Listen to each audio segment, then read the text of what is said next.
Hello, hello, my friends. It is Hondo, and welcome back to the Knights of the Nerd Republic. You know what to do, and stay profitable.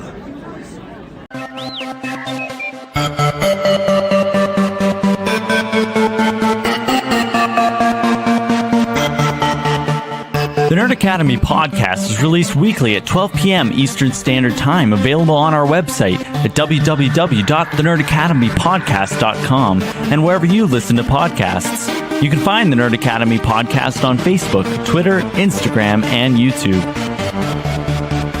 You can also help support the show by going to patreon.com/The Nerd Academy podcast, where every donation allows us to bring you more exciting content every week.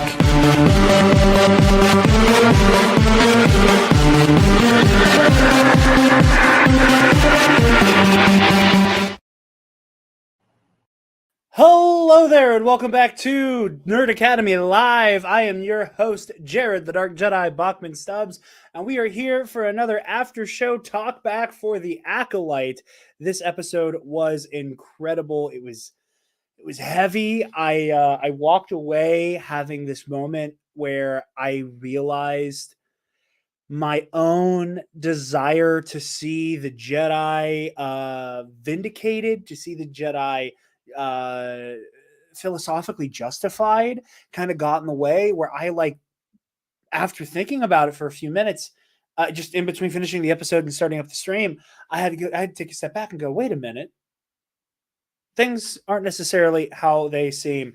And I am excited to talk about that and unpack all of it. I'm going to go ahead and throw the StreamYard link into the live chat for anybody who wants to join throughout the episode. We will throw to you guys and bring everybody in real quick. We're getting check-ins from Ray Clausen. Hello, Ray. How's it going? Ray hit me up over the weekend. Ray, one of the many people I have indoctrinated into the cult of Roosevelt's. Cheers, Ray. Looking good in the same Phantom Menace shirt I have, big dog. So hell yeah. But I am very excited to talk all about this episode. There's just so much in there. We had somebody join and then back out. I couldn't tell who it was. But yeah, no, I think that there is just so much. The nuance this show is bringing to the discussion of the Jedi is something that is very welcome. It is something that I was not nervous about. I've always said that I love the Jedi. I love everything they stand for, and that I am a big proponent of critical support for the Jedi. That the Jedi of the prequel era are not beyond indictment or not beyond criticism, but that they do get an unfair bad rap. I've seen a lot of the Jedi are objectively bad at their jobs discourse since the first two episodes came out, and that's annoying. And I think intentionally misses the point, but there's a lot of beautiful nuance here that does not go full bore into the Jedi suck camp, but also does not glorify, deify at the end of the day. The legacy of the Jedi is but we do have our first caller, friend of the show and $10 patron, Ray Clausen. Ray, how you doing, bud? I'm doing good, Jarod. How are you? I'm great, brother. How you feeling after this episode? A little shook, I'll be honest. a little shook. I respect shook. I was pretty stirred. The end of the episode got a good tear out of me. I was really moved by those final moments of Soul taking Osha into his arms. That got me good, and it seemed guilty. There seems to be a bit of guilt there that I like in my immediate moment. I was like, oh, he's such a good Jedi, but there's still room for some wrongdoing there that I was speculating about on the Jedi's part. But yeah, no. Tell me what you're thinking about the episode, man. Absolutely. One big thing I'm thinking about is, are we gonna get another flashback episode? I wonder, because this shows. So. Yeah, me too. I don't know if you saw After Party on Apple TV Plus, but it's like a murder mystery show, and every episode of the show is from a different perspective. Mm. I did not see that. I must be honest, I have not checked out any of the Apple shows. Despite the amount of people who've told me that I would fucking love Ted Lasso. The same person who Yeah. tried to join earlier keeps joining, and I want to say I think it's Eli because the name is We Didn't Start, and I'm pretty sure it's a We Didn't Start the Fire joke, which means it's almost certainly Eli. I feel very confident in that.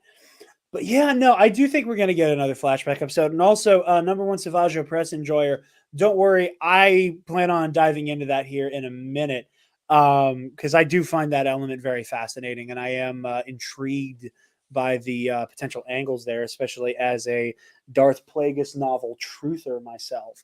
But Eli just texted me that it is in fact him having different technical difficulties. No worries, buddy. I know him too well. I knew him too well to not spot that Billy Joel joke. But yeah, no, I do think we're getting another flashback episode. Quite frankly, I think that I was on a little call as I was getting set up and making the thumbnail and everything. That I think that there's going to be a Last Jedi angle to this. That there's going to be that, okay, this is how it looked from this character's perspective. Only this time it's less to do with, here is Luke sanitizing the story to save face. Here is Ben's version, which is like marred by the trauma of the whole situation, and that, through the eyes of a child, there are some things that can be misunderstood. And then the version that seems to be the most truthful, where Luke admits how things shook out. Okay, Eli, listen, I know it's called Rashomon. I was making a Star Wars parallel, and I did not trust myself to not mispronounce Rashomon without it directly in front of me. So thank you, Eli. But no, yeah, but yes, The Last Jedi, Rashomon, like whatever. But again, and as opposed to it being like, here is the story retold, like with and without like a subjectivity of the emotional closeness to it, that this time around it will be a lot more like this character in an objective setting was fully removed from the greater context of what was going on. And in the time Osha spent burrowing through the tunnels, all holy hell broke loose in a real way. Yeah. Because I don't know about you, but for me personally, I was very much in a place of, May starts this fire. We see that reactor core at the center of their kind of like cave like network, kind of starting to explode, and we hear a huge blast that seemingly takes out the lot of the coven. And I was,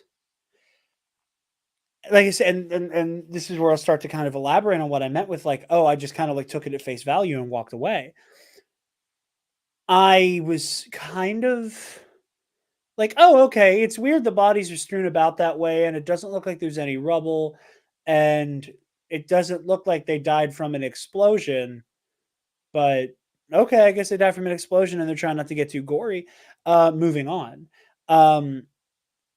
I still think there is, and not just because like I was theorizing something similar to this, but it just does make the most sense that the Coven and the Jedi went to blows while all hell was breaking loose, and while everybody else decided now was the time to fight the Coven. Soul was the only person who went, what about these fucking kids? Yeah. And raced into the rescue there. Speaking about what about the kids, Eli from Star Wars in a Galaxy is here. You're muted, buddy. Uh-oh. Eli, you're muted. Eli, buddy, you're muted. My whole punchline was ruined. Okay, Jarod, I love what we saw tonight. It was intriguing. It peeled back a lot of mysteries, layers. I love Doctor Strange. But about the Acolyte, I just watched these two. Literally the last thing I watched before I watched this was Doctor Strange last night. But anyway, I love that. While you speak, I'm opening up this curtain because it is hot, like May started a fire in this room. So you talk while I do that. No, it's fantastic. It's what a fantastic episode. I really appreciate what you were saying about it earlier, Jared. I was watching it. I was trying to figure out what the hell was going wrong with my computer. I'm already seeing, because people can't nuance on the internet. Jedi suck. Jedi. Blah, blah, blah, blah. I'm like, okay, let's take a step back here. I think this is going to be the most favorable perspective we see on the Jedi in this series, like of the Rashomon event. I was talking with a friend of friend of both of our shows, Buck O'Brien, right before this, and we came to the idea that like with TLJ, there's going to be like stories like the work in series of 3. So this was very clearly Osha's perspective of what happened. To me. So where there's, of course, I give you I give you and you give me. There's going to be May, her perspective sometime here. It's going to be May. Yeah. All right, guys. Thank you so much for joining us. This is a wonderful conversation. No, I'm sorry. And then I think actually there's a third one, which I think is probably going to be Soul. Okay. Which like if we're paralleling between the TLJ ones, like I think very much Osha's is Luke's, which is like the idealized version of what happened. May's is Ben's with a cynical version of what happened, and Soul is the third one, which is the truth of what happened. Because very much Soul still does blame himself. We see that in the first episode for what happened. Yes, of course, yeah. So of course, so does Torben as well, which is why he drinks the poison. But there are others, Indara seemingly, who may not feel as guilty about what happened. I thought it was going to be actually a lot more hostile than it actually got in this episode. Like I thought we were going to see more open hostility than we got in this episode. I did too, and I was fascinated by the direction of the conflict between the Coven and the Jedi. I do also want to just read the comment aloud because I do think it's interesting. Number one, Savaggio Press Enjoyer. I wasn't sure if it was because of the fire or a lightsaber wound, but Mother Anastaea's body was smoking, which begs a lot of questions. I think there's a cleverness there about the nature of those who died inside of the cave. That was the explosion. Did it cause so much force, no pun intended, that it like shit whipped everybody back and the impact killed them? I'm sure, especially after my tweet that accidentally went fucking viral this week, that, there's going to be more people having conversations about real world physics and Star Wars, and how Star Wars picks and chooses when the physics are real, which is not a bad thing. I don't fucking care. No, the whole conversation around this is just dumb beyond belief.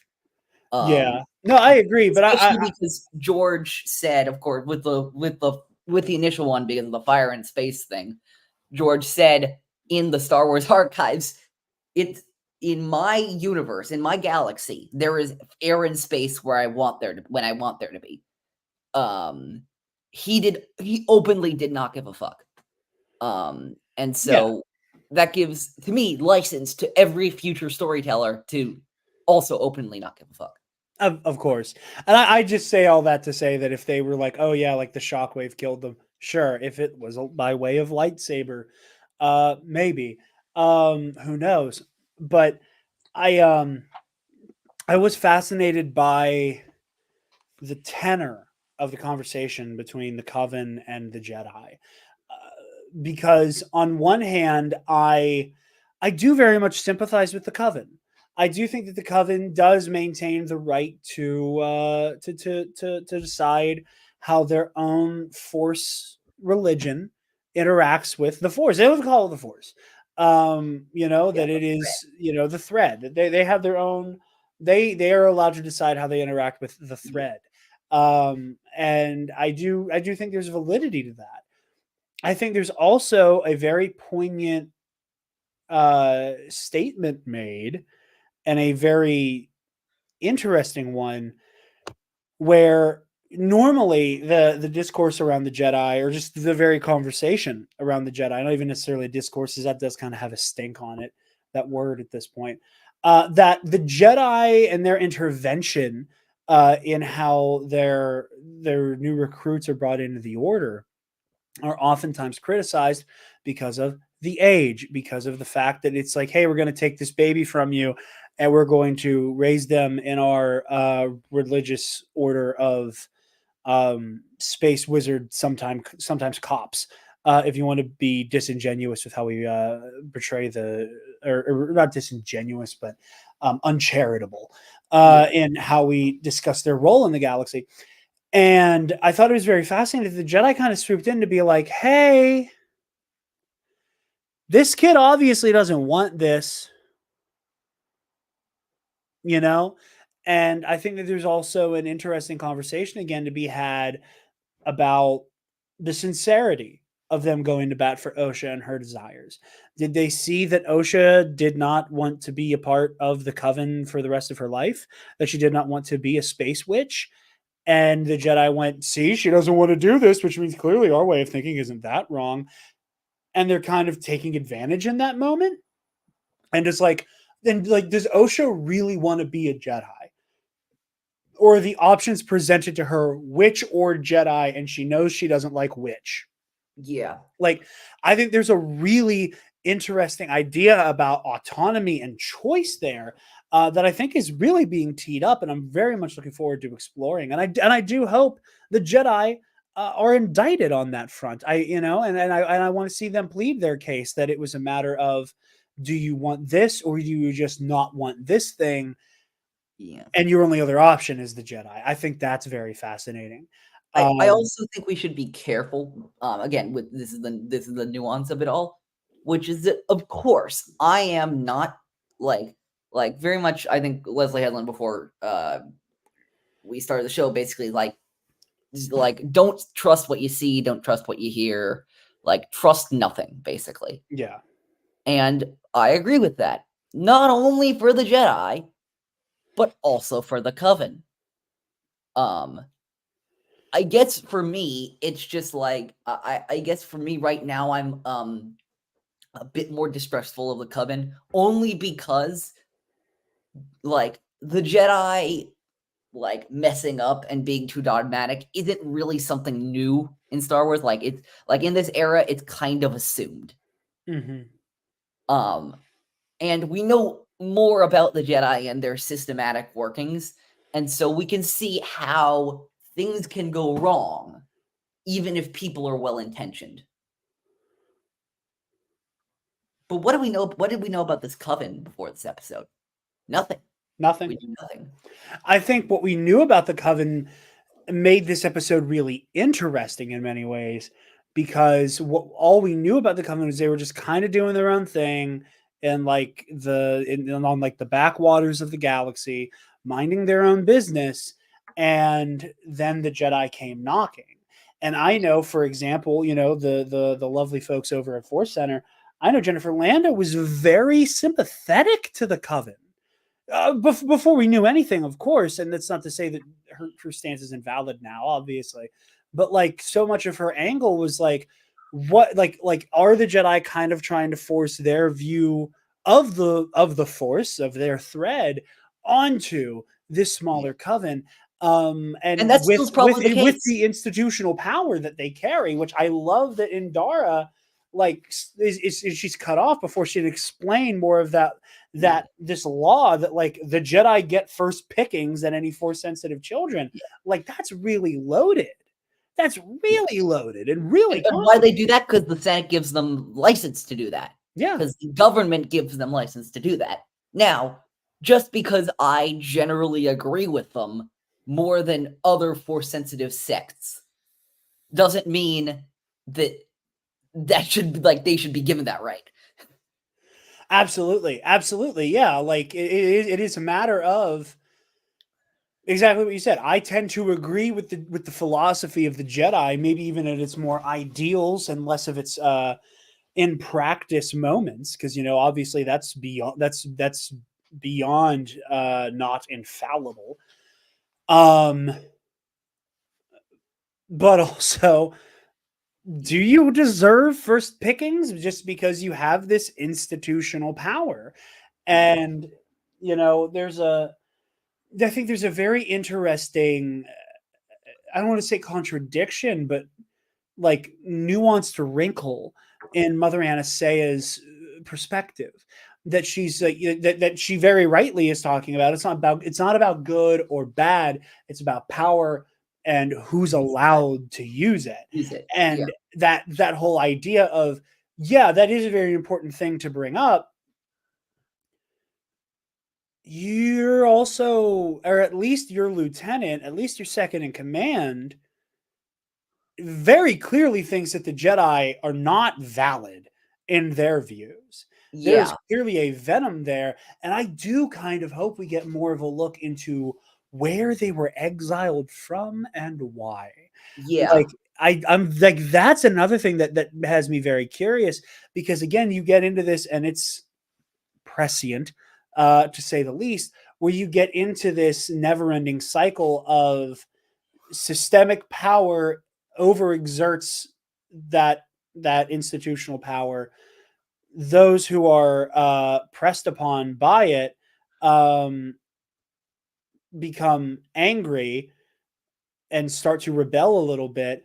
That institutional power is increased, and then those who are being Cycle keeps continuing. yeah, and then those who are having that pushed upon them get angrier, and then there's more power, and then they're angrier, and then it gets worse, and then it gets worse, and then it gets worse. That cycle just it's just snake eating its own tail. I'm interested to see, like, is that something that happened here? Like, is this almost like the outcasting of all of the Dark Jedi, which gives birth to the Sith in both continuities? It is a handful of Jedi who are like, yeah, but like the dark side though. And then the Jedi going, how about no, not in our house, shoo shoo. And then it creates a fucking problem. Yeah. Yeah. But I also think it's like important, and there is a little bit of a missed opportunity, and maybe this is just because I'm a sucker for this stuff, for me in this episode. But like, God, what I really wanted to hear, I really wanted to like one of the times where they were when Osha was talking about like wanting to go off with the Jedi to May. I just want a little dun dun dun dun dun dun, just a little. It doesn't have to play the whole theme, just a little bit, because I think that's important. I think it's important because again, we do not know. Again, in practice, we see the good and very less good methods that the Jedi conduct themselves with. We see the and we haven't seen really that for the Coven quite yet. A little bit, but not much. But what we do know, and I think this is something that people can forget very easily, the Coven, we don't know yet what they stand for. No, we don't. Jedi, we know what they stand for. And so, like the idea, like I have the High Republic image back behind me. I'm like right behind me is the Hero of Hetzel. It's one of the most powerful endings of a chapter of a book I've ever read. The ending of chapter 3 of Light of the Jedi, I think it is. Mm-hmm. This is Jedi Master Avar Kriss. Help is on the way. that one thing, hope. And so the Jedi, I'm not saying that they're innocent here by no means. What I am saying is that, and of course, this is what the Sith, what Darth Teeth, as I guess we're calling them, said at the end of 1, which is that you don't like, which is that killing a Jedi, sure, you can like kill one, but like that's really not going to do anything until you kill the dream, until you kill the idea, their place in the galaxy, their perceptions in the galaxy. Absolutely. And I think that, again, making this so complicated, and we've been talking for a minute, so like, Ray, if you want to weigh in here, please do at any moment. The thing that I think is so fascinating about everything you just said, and the things that are keeping me on my toes, like I was sharing the link to the episode, and I looked down and I saw also friend of the show, Laura Kelly of Force Toast, who tweeted just a series of quotes and then a statement. Jedi do not attack the unarmed. Yes, you do. Forgive me. We thought we were doing the right thing. We're doing the right. We thought we were doing the right thing. And then she follows it up with a statement saying, "You all don't think the Jedi fueled that fire, do you? I know May started it, but damn, it grew and spread fast." And to that I say, yes, the hero of Hetzal is sitting behind you. Do you know who else is sitting behind you? The Jedi who flew off the fucking handle and murdered Chance Yarrow in cold fucking blood because he saw red and his way of life and his philosophy being challenged. And, and again, and those things exist in concert. And, they're both very powerful things. Elzar Mann's one of my favorite Jedi and probably my favorite character of the High Republic era. The Jedi are in a constant struggle to live up to their ideals. Yes. And they constantly fail at that, especially by the time of the prequels. But what I think people but I'm already starting to see people lose sight of a little bit is that those ideas are still ones that they should live up to. Like, it's not that their whole philosophy is wrong. It's that sometimes they stray from their philosophy. Yeah. Yeah, absolutely. I want to touch on one last thing. I'm going to share the link again. Ray, do you have any other thoughts before I bump you, bud? Oh, one more thing. Jarod, this is for you specifically. Oh, I'm all ears, buddy. Also, wait, real quick. Yes. Coop, what it do? Going on, Boop. No, but I wanted to mention, this is a little off topic, but from your WrestleMania episode, whenever we started, I thought the actress for Mother Cora or Coral, for a second, I thought that was Becky Lynch. Motherfucker, I see it. That did not cross my mind until right now. I don't think it is, but I know it's not, because it would have been a bigger deal if Becky Lynch got cast in a Star Wars show. Yeah. But the son of a bitch, it does look like her now that I think of it. Well, also, you know who was also in this episode? Yeah, we saw Philosophy Tube. Philosophy Tube. Yeah. Oh my gosh. I heard her voice, and I went. I was the fucking Once Upon a Time Hollywood meme. I heard her voice. I was like, oh. Absolutely. Shout out Abigail Thorne, one of the fucking goats of BreadTube. Legitimately, after you pointed me out to her after it was announced that she was going to be in Star Wars, I started watching a few. I'm like, this is really good stuff, man. Oh my god, which one was it? It was the episode. I want to say it was before her transition. By the way, what a milestone! Also, by the way, what a monumental milestone. Oh, for sure, absolutely. We have a lead who's non-binary, and then a very prominent figure on the left who is another queer trans person in the supporting cast. I'm 99% sure it was before transition, so I'm like trying to figure out like when it would have come out because of that.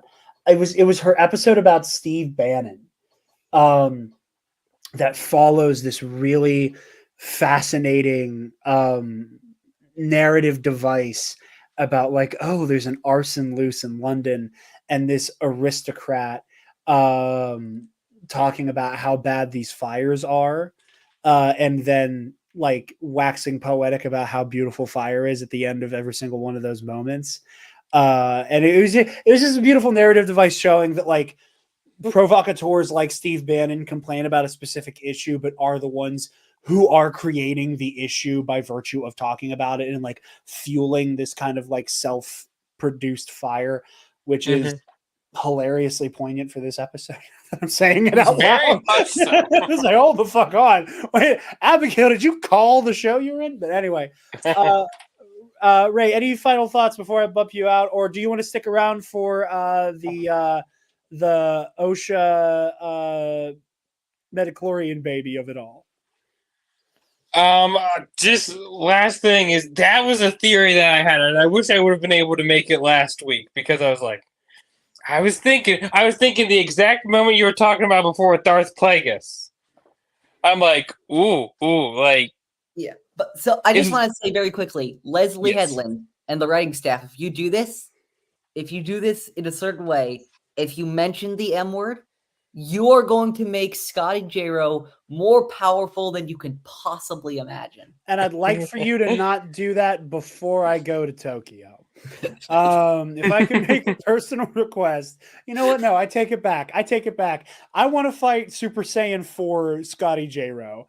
Scotty will have the biggest field day of his life, and he freaking deserves it. But like, y'all are not ready if the M word gets mentioned in this show.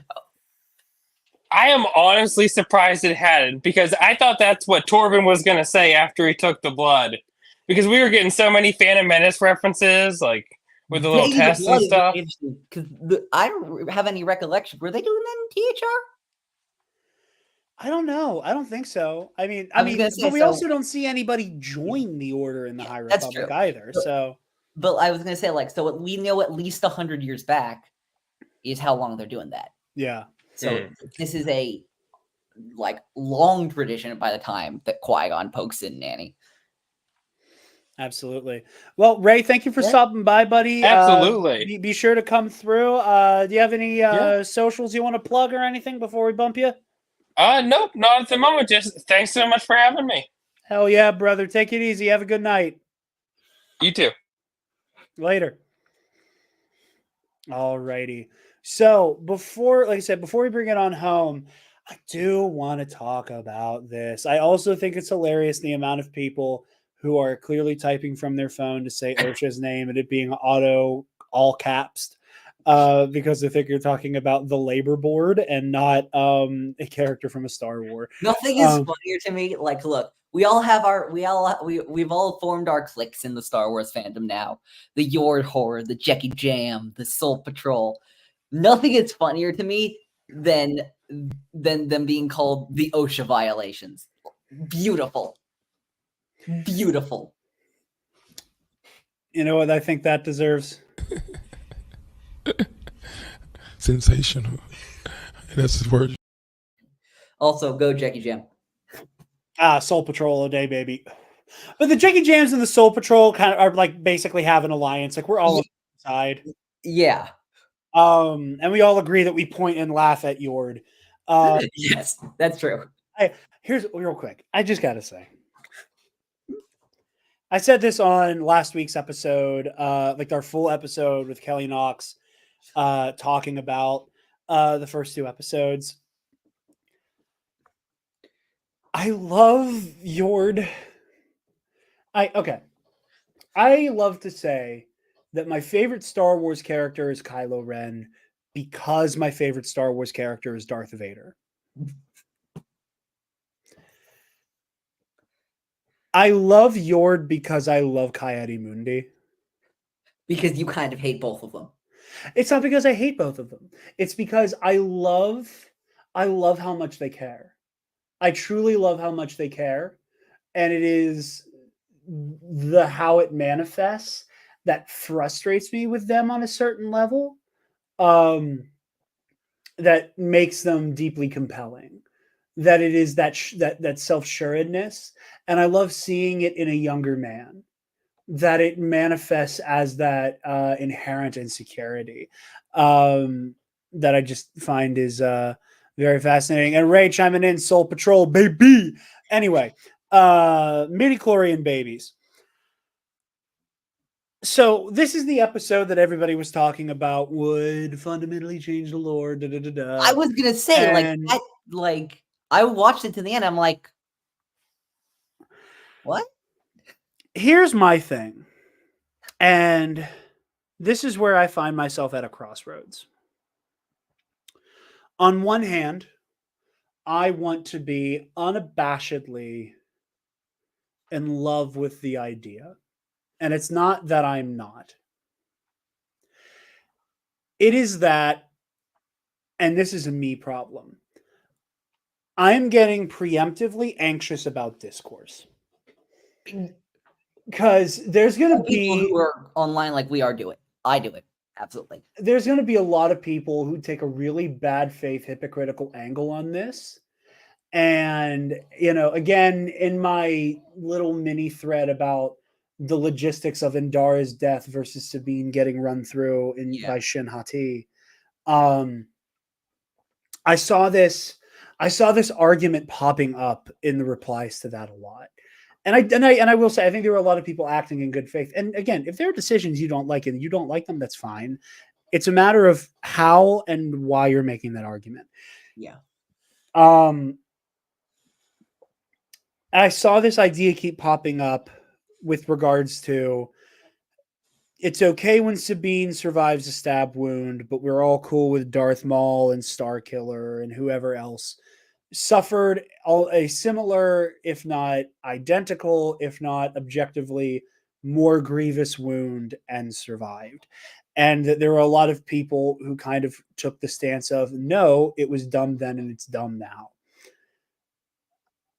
There's a lot of people who are going to make the argument here and now with Osha and May that this fundamentally changes, alters, lessens the idea of the Chosen One prophecy and everything that came with that prophecy.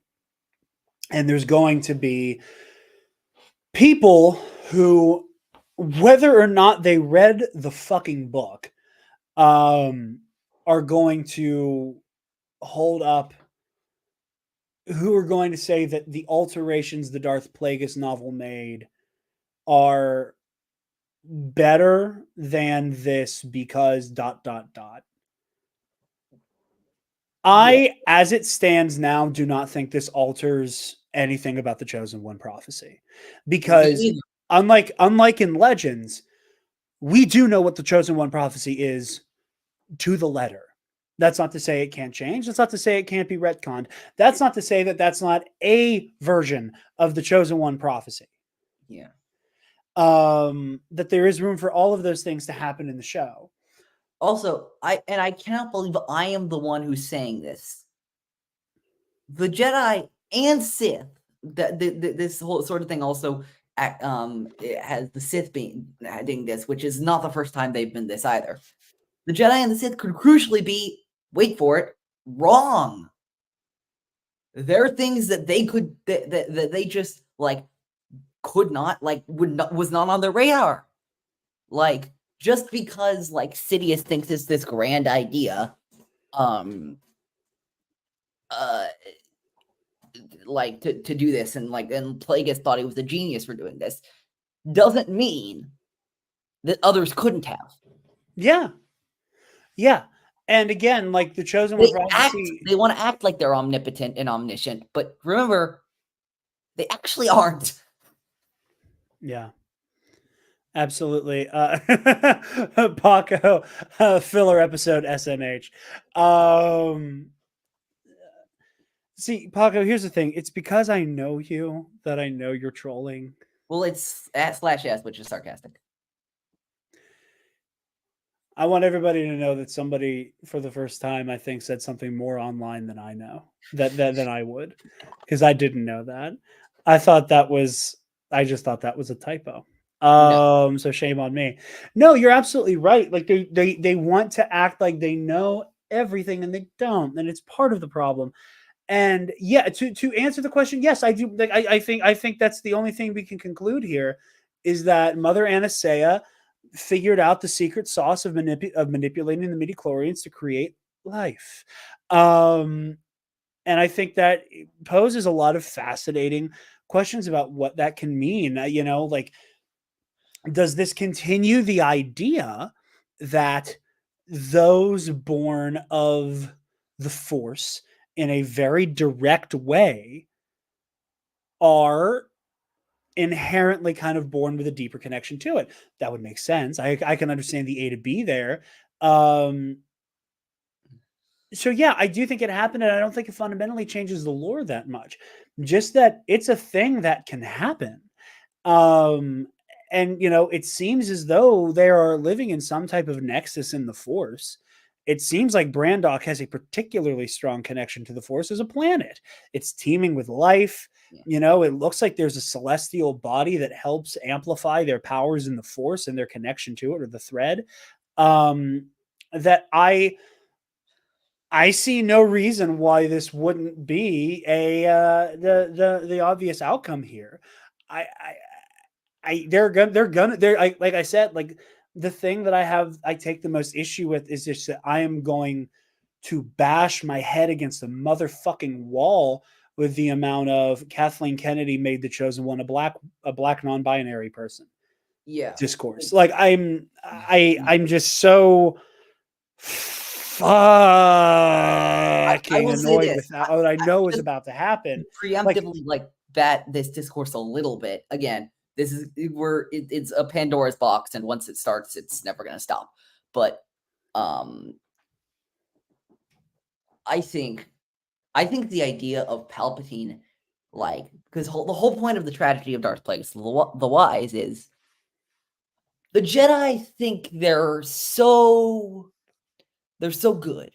The Jedi think they're so great, but here's something they don't know about the Force. Actually, Ray, I actually have a different theory about that. My theory about that is actually that that Anastasia only intended to make one. Oh, interesting. Well, because it makes sense with like the is like the Force balancing itself. If she intended to make May, but that's not. But you can't just mess with the Force and expect the Force not to mess back. To quote the Darth Plagueis novel, the Force struck back. Yeah, so the Force struck back with Osha. Yeah, absolutely. I love that idea. And again, I do want, and Eli, you'll have this answer more readily for me, just because you've seen The Rise of Skywalker more times than I have. What's the timetable the Emperor gives for how long a dyad's been seen? I'm gonna look it up. Not seen for generations. Not seen for generations. Like, again, like beings born of the Force. Like, also, by the way, dyad, yeah, like, I would like by that. him. Just by him, yeah. But I would assume that he's playing. I would assuming he's reading from a similar book, if not an identical book, as the Jedi.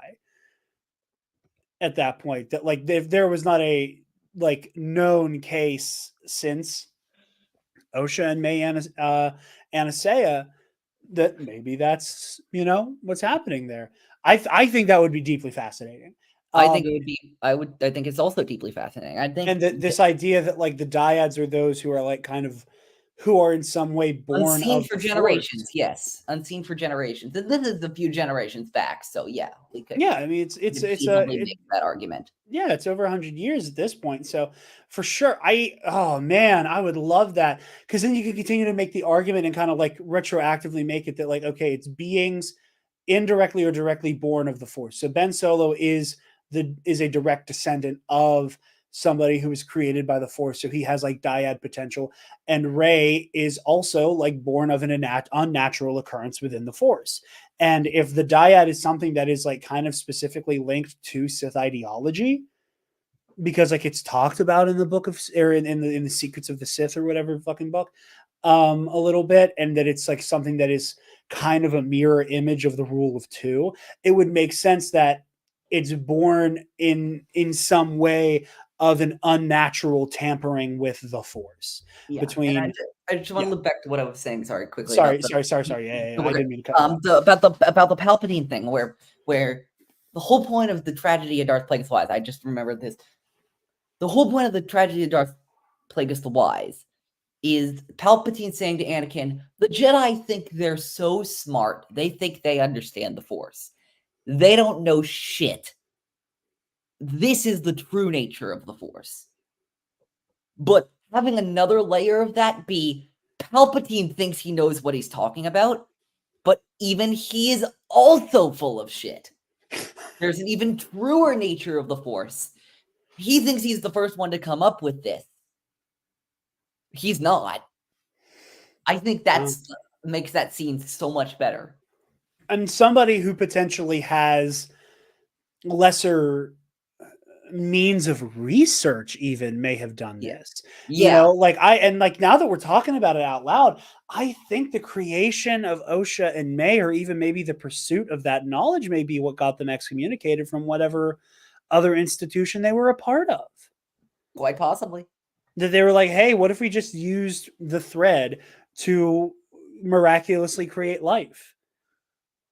And whoever they were with was like, cool with that. That's a fucking abomination of the thread, the Force, whatever. Absolutely not.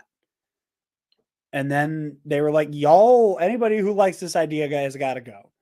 And that is a surefire way to create discord in all of your Force religions. So, yeah.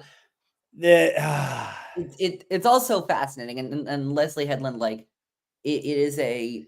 I will say, I think, like, I'm personally waiting to see, and this is not, like, saying that I think this, like, solidly right now. I'm still waiting to see, like, the differences between this coven and the Night Sisters. Like, I know there are them, but, like, right now, they seem, at face value, pretty similar. Yes. But I know Leslie knows Star Wars enough not to, to differentiate the two. I was talking to some mutual friends of ours right before I hopped on, and Alden Diaz brought up a really cool point about, like, it feels like a really nice 50-50 cocktail of taking some of the cool elements of the Path of the Open Hand and some of the elements of the Night Sisters and kind of like just shaking them together in a tumbler and then pouring out like a really cool cocktail of a very different Force ideology. And I find it deeply fascinating on people, and I'm not saying specifically Alden or anyone else. But like the people saying that these people are like the Path of the Open Hand is a little strange to me, just because Path of the Open Hand doesn't want the Force to be used. Yes, but I do think there are very great similarities aesthetically. And I think that there are stark similarities in the whole idea of where the Path of the Open Hand is, the Force should not be used. It should just be celebrated and worshipped. Where the Anasaia cult are more of the mind of no one organization has the right to dictate how it's used. Yeah. And there is a similarity there philosophically. Yeah. By the way, pull up Savaja Pressenger's comment. I was just about to see. People are about to argue about Force artificial insemination. Not to get too real world with it for a second, but like seriously, like this is what I think is so ridiculous about Star Wars discourse. Like people are. That's another big one, Savage. Yeah. Yeah, absolutely. You're absolutely right. But about the Force artificial insemination thing, like, because I was just thinking, like, that right, obviously, without the Force in our real world is being challenged right now. Yes. But people are now going to argue about how it happened in a world of space wizards. Yeah. And how their very special white boy is now having his balls chopped off because of it, or whatever asinine fuckery. But yeah, on that note, I think we're going to wrap this up. Tomorrow night, we are recording our actual review with special guest Armin from the Comic Book Cast. Will be joining us. Armin's normally one of our regular guests on the main show who's normally tapping in to talk about Cape shit. But Armin has been talking my ear off about how much he loves this show. And I was like, well, we just got to have you on, big dog. So expect that out on Friday, and expect some coverage of The Boys, our penultimate season of The Boys. And I just have to say, folks, I am feeling some kind of way about it. This is not The Boys after show, but I just have to say, I'm a little sad that this show's coming to an end. I still have Gen V. I know they're developing other spin-offs, but you know, I have a feeling that a lot of the characters that I love the most from this show are not going to make it past the 5th season, if this season at all. I don't like Billy Butcher's odds, if I'm being honest. I'd like to think Butcher makes it to the end of the show. Rephrase that. I'd like to think Butcher won't die until the end of the show. But yeah, I'm not ready to say goodbye, and I'm going to relish every moment of these last 2 seasons. I know some people like to make fun of how much I love this show.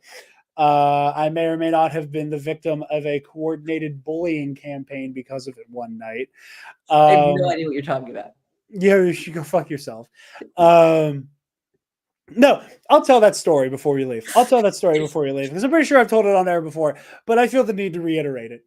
So there was one day where in a group chat I'm in, Alden Diaz, friend of the show, arch rival of mine, was busting my balls because he was like, "Oh, The Boys is just this over the top, edgy superheroes bad. We make fun of everything. Everything sucks. We're so much cooler and smarter than you." And busting my balls for it. And I was like, "No, Alden. Like, I was like, The Boys actually has a lot more to say than just that. It's real. It's a critique of American culture using superhero media as a lens with which to do that, and like American imperialism and like." The banality that affects the radicalization and like how your average it's just and I'm just trying to have this like complex conversation about what The Boys is about and how, quite frankly, and I can admit this, the marketing does this show no fucking favors. You know, most people who don't watch the show will see a viral tweet interviewing the showrunner Eric Kripke, talking about how in this season a parody of Ant-Man climbed up a man's asshole. And that's all anybody knows about the show is that and Homelander. And that there are a lot of people who don't know how to fucking read who think Homelander is the good guy. And all of that. And so that just became a thing, is busting my balls for how much I love The Boys.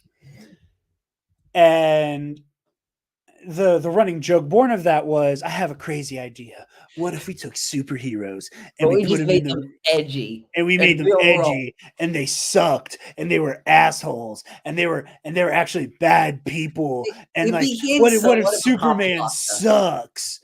And then so for about a week, everybody in a group chat I'm in was busting my balls, just repeating this ad nauseum as I was getting excited for Gen V to come out. It became copy pasta. It became copy pasta in our friend group, and then a couple weeks later, I'm at work. I'm working in open to close. My feet feel like they're going to fall off. We're getting our dicks kicked in because it's some fucking Steelers game or Pirates game at the bar I worked at the time a few months ago. And I get a text message from Michael McCoy, the DM of Ionized Bastards. So you should have known he wants to torture you. No, I shouldn't know that, because the message I get was, I have an idea for a really cool project that I want to run by you. So it was framed to me like it was going to be an RPG pitch. So I look at everybody else in the dining room as we are getting, again, just our dicks kicked in. And I'm like, I got to go take a phone call real quick. Podcast thing. I'll be right back. And they're like, okay, cool. Whatever. So I run out and I immediately call Michael. And I'm like, hey man, what's up? I was like, you know, I love hearing your ideas. Shoot. He's like, so I had an idea that would be really cool if we took superheroes and put them in the real world, did the whole thing, and then I hung up on him. So I get all huffy, and I'm like, it's fucking bullshit. I was like, well, I'm out here. I might as well take a smoke break. So I'm outside gazing at the fucking Allegheny River, and I'm hitting my vape. And then I get a rare phone call from Alden. And I see it's Alden. And I already fucking know what it is. And I answer it, and he's already giggling. He's already fucking giggling. We all were. And I answer, I'm like, what the fuck do you want, Diaz? And he's like, yay, yo. Like Alden did that thing he loves to do where he knows he's about to antagonize me and gets angry at me for preempting his bullshit by matching his energy. He's like, hey, man, I don't know what this is all about, man. And I'm like, no, I was like, don't fuck with me, Alden. What do you want? I was like, whoa, what do you want? He's like, no, dude, chill. My nephew's here. My nephew's here, and he asked me a comic book question that I was like, you know what? I think Jarod might actually have a real answer for this. Now, at no point do I think he's telling me the fucking truth. But I'm like, all right, man. All right. What's your question? So, what if superheroes? And I want you to know that he's able to stifle the giggling and brains it back in for like the, hey man, I don't know why you're coming out shooting, gaslighting me like friends do apparently. And I'm like, oh, okay. And then the giggling immediately comes back. He's like, so what if superheroes were real and they were assholes and we put them in the real world? Click, go back inside. Was it that night or the next day? The next day, because you're normally like, hey, who wants to hang out? And you'll have a StreamYard link or a Discord channel open. And you're like, hey, I want to talk to you about something. And again, a day passes. Also, by the way, I will neither confirm nor deny that Alden and Michael and I were all on a call coordinating this, except for that's exactly what happened. Oh, I know it was. You guys are not going to be happy until you like fully shatter my psyche and I have like a schizophrenic break. I would more put that on the two of them, but you'll happily lead me to the fucking madhouse, Eli, if they asked you to. So I think it's an epic confrontations thing. I think Eli's getting ready to pitch me on a storyline or run a storyline idea by me, or again, I think this is in good faith, and I want to make it clear I'm coming home in the dead of fucking night after another open to close at Tom's motherfucking watch bar. Coming over from another open to close. I'm like, oh, Eli needs to hop on a call. Oh, it's probably for Epic Confrontations Day. Hey, man, what's up? Oh, hi. So I wanted to run an idea by you. So what if, now hear me out, we took superheroes in the real world and they were assholes. Fucking immediately left the call and texted all of you, lose my number. I never want to talk to you people again. You're all fucking heinous little troll bastards. I hate you all. Like, for those of you who watch Epic Confrontations, this will be the last story time about how much I hate my fucking friends. Okay. Alden started a bit because they love to make fun of me. Like the bullying you see on camera on Twitter, it happens outside of public view all the fucking time. And one day, everybody in our group chat was fucking with me and calling me an edgelord. And I retorted with, because it was something about like me having a hard on for like Darth Crate's edgy ass suit of armor. And I retorted with, actually, Alden, if you knew anything about me, you'd know I prefer his resurrection robes over the Yorick coral armor. And Alden, and I will give him credit. This was one of the funniest things that he's ever done. Just the way this bit started. He went, "Oh, he likes the resurrection robes. This changes everything."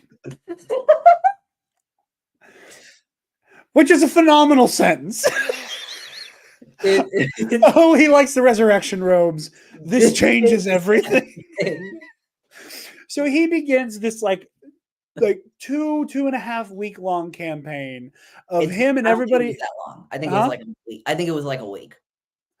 No, that's when you saw it happening. It was going on in the group chat much longer. Okay, never mind. So he starts this at least week long campaign of just fucking with me, and then Michael and Scotty got in on it of doing this thing where they would just be like aggressively nice to me. And it would come in the form of like it would come in the form of like I would say something in the group chat that would typically get me made fun of. And Alden would be like, that is such an insightful thing for you to send, Jarod. Thank you. Or I'd send some brain rot TikTok in and he'd be like, thank you for sharing, Jarod. Well, he'd normally call me a fucking idiot to my face.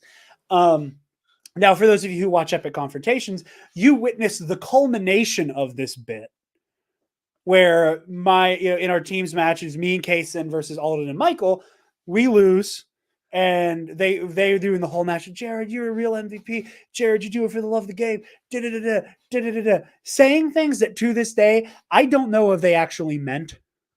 Like, I don't know if they actually think a single nice thing about me because I know they were gaslighting me from the start. So I don't know if my friends like me. But before that, both Alden and Michael sent me these beautiful messages about, we're so excited to play you tonight. You're so good. You're great on mic. You're so good at trivia. He's like, da-da-da-da. Like, Michael's like, Jarod, it's so exciting that I finally get to play against you for the first time. Like, it's been a long time coming, man. Alden's like, may the best man win. He's like, you're a Titan. It's going to be fucking neck and neck. I know it. Like, again, just blowing all the smoke up my ass.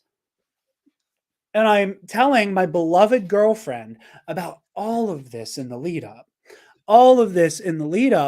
And they were audio messages, I should say. So I'm playing for her the audio messages, and halfway through Alden's, Taylor just very sincerely goes, "Aw, that's so sweet." And I stopped the audio message. And I'm not kidding. I'm not being hyperbolic. Honest to God's truth, this is how I reacted. Oh, honey, that's so sweet. I paused the audio message. I put my phone down. I pointed in her face and I said, you're fucking in on this. Just like that. That is exactly, you're in on this, aren't you? And Taylor, sincerely concerned, goes, Jarod, what the fuck are you talking about? And I was like, oh, you're in on it. That's why you're telling me to just go along with it. You're a part of this, and you're telling them how crazy I'm going. And she's like, need the documents. Yeah, I went full fucking Alex Jones on my girlfriend. And when we were talking about this after the match, Kaysen made a joke. He was like, "You guys are going to troll Jarod to the point where he sincerely has like a schizophrenic episode." And I'm not saying that as like to like make light of that condition or anything. That's just the level of paranoia my friends are intent on inserting into my fucking brain. It's beautiful. It's beautiful. As Mitch said to me in the most recent episode of Pro and Noob, I don't actually sleep. I am so paranoid and so conspiracy brained that when I lay down, I do not sleep. I go into a state of, quote, low power muttering. Which is the funniest thing anybody's ever said about me. But that is going to bring this little stream to a close. Thank you to everybody who sat through story time about me getting trolled by my closest friends. Eli, where can the lovely people find you, kid? Star Wars in the Galaxy. We're doing, as always, we're keeping timely by not doing anything related to what's going on right now. New season on Jedi Survivor, co-host of this show, Mr. Connor Chikiti, on very soon.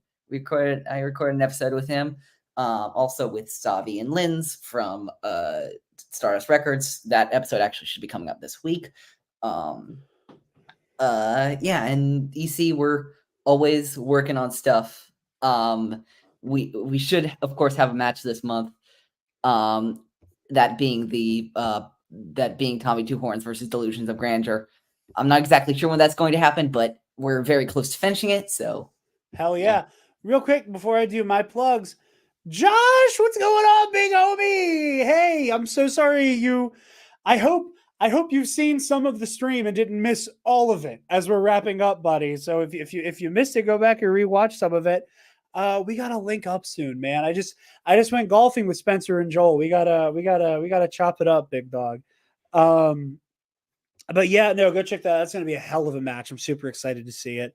I'm a little. I feel some kind of way that I was not given an invitation to the Jedi Survivor Series, especially to talk about a certain boss fight involving a certain Sith Lord, which I think might be one of the.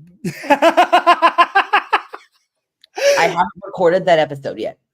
Okay, I just want to make sure everybody. Eli knows that I love to hype to jokingly bitch about not being on In a Galaxy, and almost every time I've done that, it results in Eli basically saying something to the effect of, "Hey asshole, I was about to invite you, and now you ran your mouth, and now you're not allowed." That wasn't actually what was supposed to happen this time, but you just caught me at a good time. You caught me at a good. That's funny. But no, I am very excited to hear you guys' coverage on Jedi Survivor. I had a very good time talking about the Ninth Sister fight and the first journey to Dathomir on your Fallen Order one. But yeah, you guys can find me personally over at Dark Jedi 2552 on Twitter and Instagram. You can find me on the Pro and Noob Hiccups. Sorry. And find me on the Pro and Noob podcast, where we are, or Mitch from Comic Book Cast on his own channel, Mitch692. He's taking me through Neon Genesis Evangelion, one episode at a time. We're having a blast. We're recording our next episode of that tomorrow. That will also be out Friday. I've just kind of decided that Friday is the day that all of you will not be able to get me out of your YouTube feed. That is the day Ionized Bastards episodes come out. New one next week. Dan was in this. We're hoping next week. We may not be able to record next week. So I apologize to everybody who, listen, I take that back. I refuse to apologize, because here's the thing. I'm more excited to record than you motherfuckers are to watch it. I'm more nervous to record than you people I was are to gonna watch say, it. I don't know what the fuck is waiting for you in the abyss, but I am afraid. Justice poking in. Sadly, yes, been super busy lately. Saw you streaming before bed. Hope all is well. All is great, Josh. Thank you for stopping by, buddy. But yeah, me and Mitch692 from over at the Comic Book Cast, he's taking me through Neon Genesis Evangelion, Ionized Bastards. We're getting back up for the last 2 episodes of season 2 here soon. Very excited for that. And then also Epic Confrontations as well. I know I have a match coming up in the next few months or so. Don't don't give me hope. Listen, Ray, I need it more than you guys.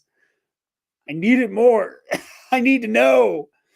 If I'm gonna die, I need to die. I need to get it over with. But yeah, so check all of that out. Be sure to like, comment, share, subscribe, do all the things, and you will see my face in your feeds again on Friday, along with Armin from the Comic Book Cast and Mitch from the Comic Book Cast, here on Knights of the Nerd Republic and on Mitch692's Pro and Noob. So thank you all for stopping by. May the Force be with you always, and for light and life. light and life. Stop! Move away from the cookie jar!